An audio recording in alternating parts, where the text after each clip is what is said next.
Pachas, abogado del exmandatario. Doctor Pachas, bienvenido a RPP. ¿Cuáles son los argumentos para presentar este recurso ante la Corte Interamericana de Derechos Humanos? Bueno, señor periodista, muy buenos días.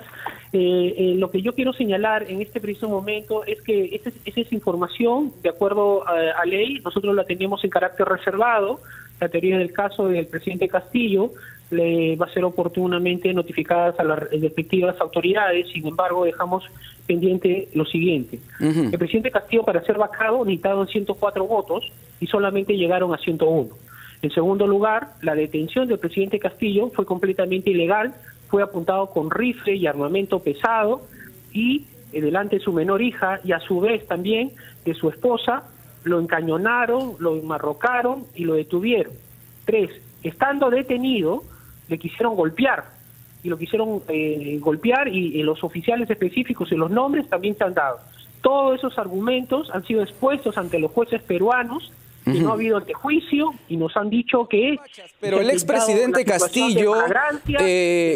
Sí, doctor Pachas. Periodista, por favor. Sí, entonces, doctor Pachas, pero tiene que quedar claro que el expresidente Pedro Castillo lo que quiso hacer en la práctica es un golpe de Estado, ¿no? Patear la Constitución y fue detenido en flagrancia.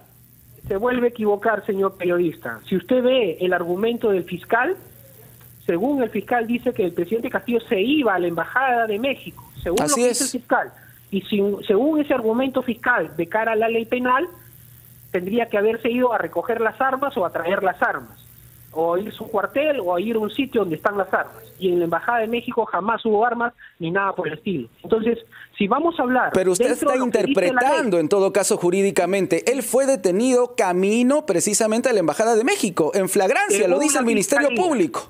Según la Fiscalía, no lo que hizo el presidente Castillo. Según la Fiscalía, no hay delito con ese argumento porque estaríamos hablando de una tentativa imposible en la línea. Que si según la Fiscalía dice que se estaba fugando, nunca pudo haber habido pues alzamiento de armas. Eso es por un lado. Por otro lado, hasta el día de hoy, con el argumento de que el presidente Castillo estaba en flagrancia y que hay el delito clandestino, y no aparece en el artículo 100 de la Constitución, ni tampoco aparece en el artículo 89 de la Constitución, esos argumentos que no tienen base jurídica alguna y que por ahí lo han sacado y no tiene base legal y con eso lo han detenido, y con el argumento de que la señora Lady Camones, congresista de la República, recién le está haciendo el antejuicio por el día del 7 de diciembre, lo han metido preso. Todo ese argumento jurídico tienen que ser capitalizado para que las autoridades judiciales, nacionales o internacionales, respondan y se pueda señalar. Pero no podemos hablar de tentativa porque el expresidente Pedro Castillo dio un mensaje a la nación, habló de copar o de tomar en la práctica las instituciones del Estado. Que no haya recibido el respaldo de las Fuerzas Armadas, ese es otro cantar, pero él lo anunció, doctor Pachas. Bueno, también anunció que era la tercera vacancia que le citaron y fue destituido por una cuarta vacancia. Cuarta vacancia que no tuvo presentación escrita, que no tuvo los 104 votos, sino 101, y sobre ese tema lo sacaron inmediatamente. Si vamos a hablar en un Estado social y democrático de derecho, ¿quién respeta el artículo 89 del Congreso? Esto es 104 votos que tiene que ser para ser vacado, y solamente se llegó a 101. Esto obedece a las cuatro quintas partes del número de los congresistas, artículo 89 del Congreso. Entonces, todas esas situaciones, y son aspectos legales, que las autoridades tienen que pronunciarse. Ahora, ¿por qué leyó el presidente Castillo ese discurso del 7 de diciembre y qué implicancias tenía? Y eso originó una cuarta vacancia, no una tercera, porque lo sacan una cuarta vacancia que no tuvo moción escrita, que no fue un discurso en el que anunciaba en la práctica una suerte de golpe de Estado, doctor Pachas, en la práctica un golpe de Estado, tomar las instituciones, y hasta pidió el apoyo de la población. ¿El expresidente Castillo se asume todavía como presidente del país, doctor Pachas?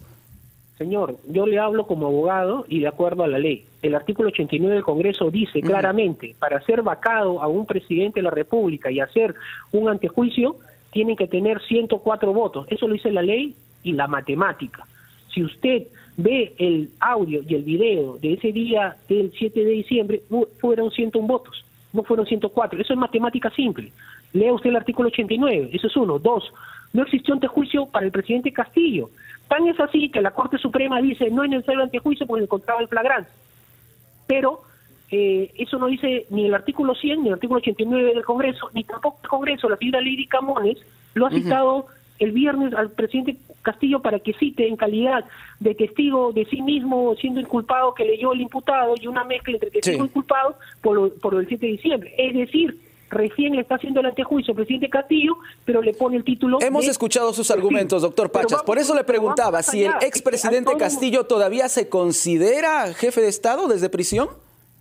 Señor, no solamente se considera jefe de Estado, todas las resoluciones que han hecho a no tener 104 votos son nulas y la nulidad no genera derecho. Es más, los que han aprobado eso han cometido el delito de abuso de autoridad, usurpación de funciones, y quien ha tomado el poder, no teniendo el margen jurídico, porque la ley señala un procedimiento y tiene que seguirse ese procedimiento. Y esa invención que han hecho del delito en flagrancia, el delito clandestino, no está en el artículo 100 y no está en el artículo 89 del reglamento. Perfecto. Eso es. Ahora, doctor Pachas, una pregunta final. El Perú quiere saber, con relación a sus honorarios, ¿cómo cobraba sus honorarios cuando el expresidente Castillo estaba todavía en el cargo?